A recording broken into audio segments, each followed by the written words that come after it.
اور میں 16 دفعہ وزیر رہا ہوں، عدالت میں پیش ہو رہا ہوں، اور آپ غلطی سے ہو گئے ہیں. انجام آپ کا جو ہوگا نا، آپ نے میری 3 بہنوں کے گھروں میں ریڈ کیا، میں ساری باتیں معاف کر دوں گا. جو میری بزرگ 3 بہنوں کے گھروں میں تم نے ریڈ کیا، میں کبھی معاف نہیں کروں گا. اس بندوں کو آگے بڑھیں گے. ایک اور اہم خبر دیں. کراچی پریس کلب پر اساتذہ کے احتجاج پر پولیس کا کریک ڈاؤن. پولیس کا لاٹھی چارج. متعدد اساتذہ کو گرفتار کر لیا گیا. گرفتار مظاہرین کے خلاف مقدمہ درج کر رہے ہیں. SSP ساؤتھ کی جانب سے یہ کہا جا رہا ہے. کراچی پریس کلب پر اساتذہ کا احتجاج جاری تھا، جس پر پولیس کی جانب سے کریک ڈاؤن کیا گیا ہے. چیئرمین تحریک انصاف عمران خان تقریب سے خطاب کر رہے ہیں. فرقان سے میں یہ چاہتا تھا کہ آپ سے ملاقات ہو، آپ کی بات چیت بھی سنوں، اور مجھے اندازہ ہے کہ کن مشکل کنڈیشنز میں آپ نے کوریج کی. یہ جو 25 تاریخ کو ہماری مارچ تھی، کیونکہ میں دیکھ رہا تھا کئی چیزیں کئی چیزیں ادھر ہو رہی تھی جو کنٹینر نہیں دیکھ سکتا تھا، کنٹینر سے کوئی نہیں دیکھ سکتا تھا. لیکن مجھے آہستہ آہستہ پتہ چلتا رہا کہ آپ نے جس جذبے سے اور جس دلیری سے آپ نے کوریج کی، تو اس لیے میں نے کہا کہ میں آج آپ سب کو یہاں بلا کے خراج تحسین پیش کروں.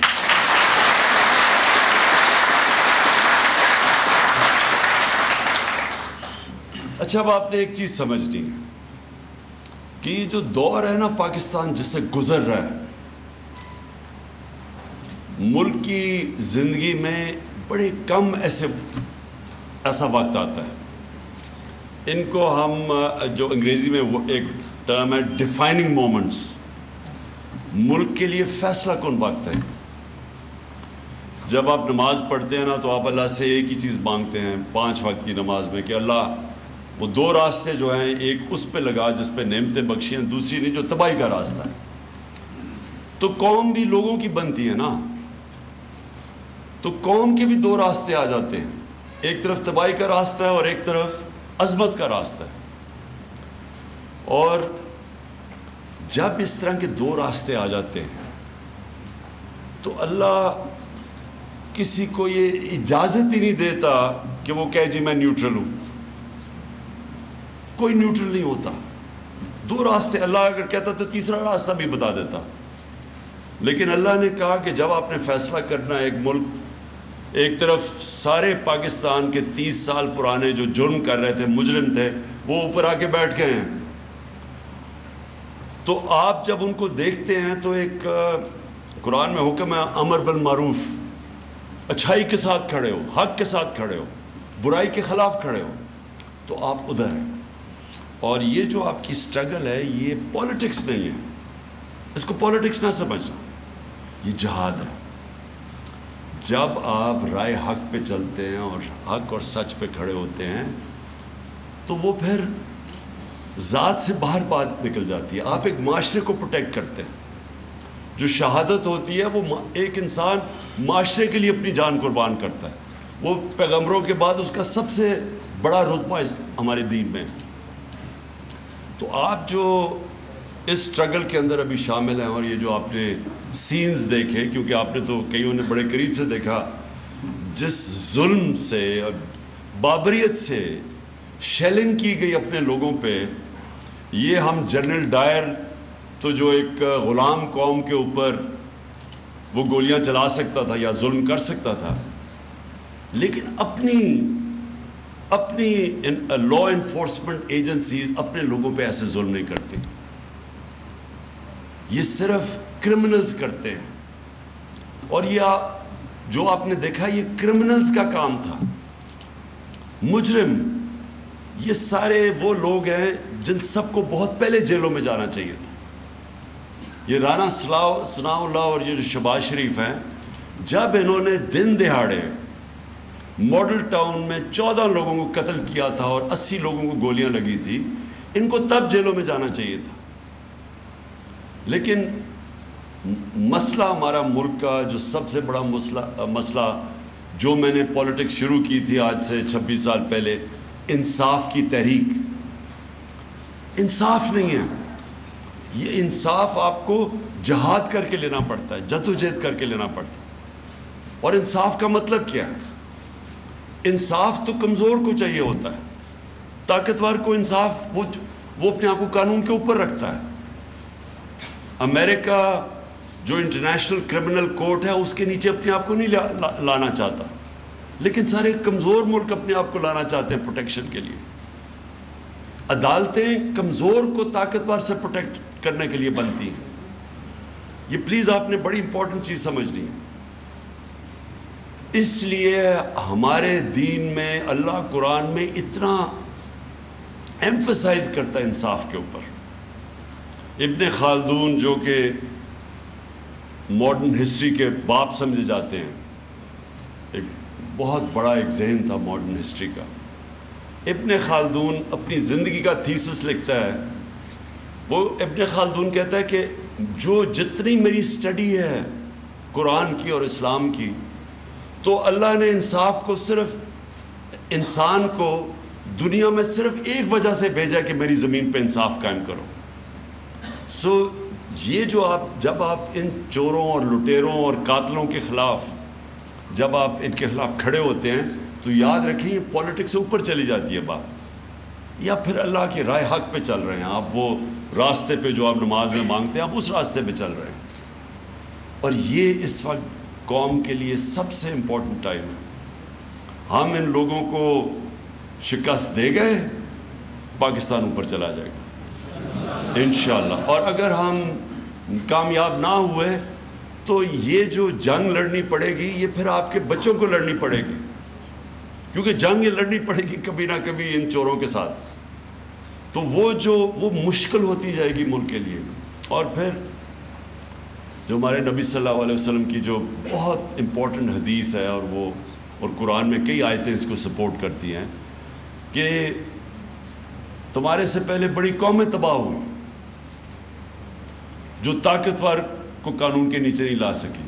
طاقتور چور کو نہیں پکڑتی تھی، چھوٹے چور کو پکڑتی تھی، جو رول آف لا نہیں قائم کرتی تھی۔ یہ ہے جنگ پاکستان کی، انصاف کی جنگ۔ اب یہ کیا کوشش کر رہے ہیں؟ لوگوں کو ڈرا رہے ہیں، دھمکا رہے ہیں۔ وہ پھر ثناء اللہ کا پھر کوئی سٹیٹمنٹ آئی ہے کہ میں تمہیں یہ کر دوں گا، میں وہ کر دوں گا، ڈرا رہے ہیں لوگوں کو، خوف۔ جو یہ کیا کرتے ہیں؟ یہ جو ظالم لوگ ہوتے ہیں، ایک چیز یاد رکھنا، سب سے بزدل ظالم آدمی ہوتا ہے، ہمیشہ ظالم بزدل ہوتا ہے۔ یہ جو ثناء اللہ ہے اور یہ جو شہباز شریف ہے جو کرائم منسٹر ہے، اس کا یاد رکھیں کہ اس کے اوپر ایک ہیومن رائٹس کی رپورٹ ہے۔ اس نے 97 اور 98 میں جب چیف منسٹر تھا، اس نے سب سے زیادہ لوگ پولیس مقابلے میں مروائے تھے۔ ایک عابد باکسر ہے، اس نے ٹی وی پہ آ کے اسٹیٹمنٹ دیا کہ اس نے کیسے اس کے ذریعے لوگ مروائے تھے۔ تو یہ وہ ظالم لوگ ہیں، یہ بھی ہے۔ اور یہ دوسرا جو ثناء اللہ ہے، اس کے اوپر تو خیر اپنی ان کی پارٹی کا منسٹر کہتا ہے کہ اس نے 22 قتل کیے ہوئے ہیں۔ تو اس طرح کے چور اوپر آ کے بیٹھ گئے، مجرم لوگ، اور ان کی کوشش ہے آپ کو ڈرا دیں۔ تو وہ جو سارا کیا تھا انہوں نے ڈرامہ، وہ جو پولیس کے ذریعے ظلم کیا، آپ نے تو خیر تصویریں بھی دیکھی ہوں گی، آپ نے تو کھینچی بھی ہوں گی، کور کیا ہوگا، کس طرح انہوں نے فیملیز نکلی ہوئی تھی، عورتیں تھے، بچے تھے، ان کے اوپر جو انہوں نے شیلنگ کی۔ اور وہ چھوڑیں، شیلنگ تو ایک طرف ہے، ہمیں جو کلیکشن آئی ہے شیلز کی، وہ ایک ایسے شیلز کیے تھے وہ صرف دہشت گرد کے خلاف استعمال کرتے ہیں، وہ لوگوں کے اوپر انہوں نے استعمال کیا۔ کیا ان کی کوشش ہے کہ کسی طرح پبلک ڈر کے سہم کے بیٹھ جائے، تاکہ یہ چور پھر سے جو 30 سال یہ دو خاندان حکومت کرتے رہے۔ یاد رکھیں پاکستان کے 62 سالوں کے اندر 30 سال فوج نے حکومت کی ہے اور 30 سال ان دو خاندانوں نے کی ہے۔ اب یہ پھر آ گئے ہیں، اور ان کی کوشش یہ ہے کہ آپ کو ڈرا دھمکا کے اور پھر اوپر بیٹھ جائیں۔ تو میں جب لوگوں کو ایک چیز بتاتا ہوں کہ یہ بڑا ایک عظیم نعرہ تھا جس کے اوپر یہ ملک بنا تھا، ہندوستان کے مسلمانوں نے بھی پاکستان کو ووٹ دی تھی، پتہ ہوتے ہوئے کہ وہ پاکستان کا حصہ نہیں بنیں گے۔ تو وہ جو نعرہ تھا نا کہ پاکستان کا مطلب کیا، لا الہ الا اللہ، لا الہ الا اللہ، آپ یاد رکھیں وہ صرف یہ نہیں کہ آپ مٹی کے بت کی پوجا نہ کریں، یہ سب بت ہیں. یہ خوف کا بت سب سے بڑا بت ہے، پیسے کا بت ہے کہ جی، اور خوف کے بت کی بھی کہ جی میں ذلیل نہ ہو جاؤں، مجھے کوئی مار نہ دے، مجھے کوئی میری رسک نہ لے لے، میری نوکری نہ چلی جائے. اسی لیے اللہ نے یہ 3 چیزیں اپنے ہاتھ پہ رکھی ہیں. زندگی موت بھی اس کے ہاتھ میں ہے، عزت ذلت بھی اور رزق بھی. اس لیے اس نے رکھی ہے کہ آپ کے خوف دور کرنے کے لیے. اور قرآن کی آیت ہے جو لوگ ایمان لے آئے میں ان کے خوف دور کر دیتا ہوں. خوف دور کر کے ہی ایک انسان بڑا انسان بنتا ہے. کسی نے دنیا میں بڑا کام نہیں کیا جس نے اپنے خوف کے اوپر قابو نہیں پایا. کسی نے نہیں کیا. آج تک میں کوئی کھلاڑی، اتنی دیر میں کرکٹ کھیلتا تھا، میں نے کوئی بڑا کھلاڑی نہیں دیکھا جو گیند لگنے سے ڈرتا تھا، جو ہارنے سے ڈرتا تھا، بولر مارک، کبھی کوئی اس نے بڑا کام نہیں کیا، اوپر نہیں کیا. تو اس لیے یہ یاد رکھیں کہ یہ جو قومیں غلام ہوتی ہیں، 4000 انگریزوں نے 40 کروڑ ہندوستان کے اوپر حکومت کی تھی. 4000 انگریز تھے. خوف کے اوپر لوگ ڈرتے تھے کہ جی کہ ان کا خوف اتنا تھا. اور وہ بھی اسی طرح پولیس کا استعمال کرتے تھے. جو جنرل ڈائر نے گولیاں ماری تھی لوگوں کو جلیانوالہ باغ میں، بڑا فیمس ہے، تو وہ خوف طاری کرنے کے اپنے ملک میں کبھی ان کی جرت ایک آدمی کو گولی مارنے کی نہیں تھی. انکوائری ہو جانی تھی، لیکن کیونکہ غلام تھے تو انہوں نے سب کے سامنے جو قتل عام کی پتہ نہیں 150 لوگوں گولیاں مار کے اس نے جو کیا، وہ خوف طاری کرنے کے لیے. تو سب سے پہلے میں اب چاہتا ہوں کہ ایک چیز سے نکل جائیں باہر. جس طرح میں اس کو جہاد سمجھ کر لڑتا ہوں، مجھے کوئی کسی چیز کا خوف نہیں، کیونکہ میں سمجھتا ہوں کہ یہ ہمارے ملک کے لیے آنے والی ہم اپنی نسلوں کی جنگ لڑ رہے ہیں. آپ نے بھی اسی اسپرٹ سے اس پہ آنا ہے، کیونکہ آپ کو اس کی کوئی فکر نہیں کرنی چاہیے. اور یہ یاد رکھیں، یہ بڑے، میں پھر سے بتاتا ہوں، ان سے بزدل لوگ کوئی نہیں ہے. یہ جب ان کے سامنے کوئی کھڑا ہو جاتے ہیں یہ سارے بھاگ جاتے ہیں. تو انشاءاللہ آج سپریم کورٹ کے اندر ہمارا کیس لگا ہوا ہے. ہم سپریم کورٹ سے پہلے پوری ان سے پروٹیکشن چاہ رہے ہیں کہ کیا ہمارے پاکستانیوں کا فنڈامنٹل رائٹ ہے کہ پرامن احتجاج کریں. اب سپریم کورٹ سے یہ بیسک سوال ہے. اور کیا اس طرح کے مجرموں کو آپ اجازت دے سکتے ہیں کہ یہ آپ عورتیں بچے دیکھیں اور ان کے اوپر شیلنگ کریں؟ اور پتہ نہیں 35,000 شیل مارے انہوں نے، لوگوں کے گھروں میں گھس گئے رات کو، ان کی عورتیں نہ چادر نہ چار دیواری کی پرواہ. جو انہوں نے حرکتیں کی ہیں پنجاب کے اندر، اور جو پنجاب پولیس کا استعمال کیا ہے، غلط استعمال کیا. تو ہم سپریم کورٹ سے رولنگ لے رہے ہیں، اور اس کے بعد جیسی ان کا فیصلہ آتا ہے اس کے بعد میں اناؤنس کروں گا، پھر ہم نکلیں گے انشاءاللہ. اور اس باری بہت بہتر پلاننگ ہوگی. اس باری ہماری پلاننگ کوئی ٹھیک نہیں تھی، اور پلاننگ اس لیے ٹھیک نہیں تھی کہ ہم اس غلط فہمی میں پڑ گئے کہ سپریم کورٹ نے اس وقت کوئی رولنگ دی تھی، تو ہم نے سمجھا کہ اب راستے صاف ہو جائیں گے، اور ہم نے سمجھا کہ راستے بھی صاف ہو جائیں گے اور یہ چھوڑ بھی دیں گے سب کو. ہمیں کیا پتہ تھا کہ انہوں نے کسی کی پرواہ نہیں کی. تو اس لیے اس باری انشاءاللہ ہم تیاری کر کے جائیں گے، اور اب جو ہم نے غلطیاں کی وہ آپ نہیں دیکھیں گے. تو میں نے صرف آج آپ سب کو بلایا اس لیے تھا کہ مجھے پتہ ہے آپ نے کیا کیا سینز دیکھے. مجھے پتہ ہے کئی میں دیکھ رہا ہوں کوئی انجر بھی ہوئے ہیں، اس میں ان کو چوٹیں بھی لگی ہیں اور انجریز بھی ہوئی ہیں، زخمی ہوئے ہیں. تو میں اپنے ملک کی طرف سے، اپنی قوم کی طرف سے آپ کو اکنالج کرنا چاہتا ہوں، آپ کو خراج تحسین پیش کرنا چاہتا ہوں.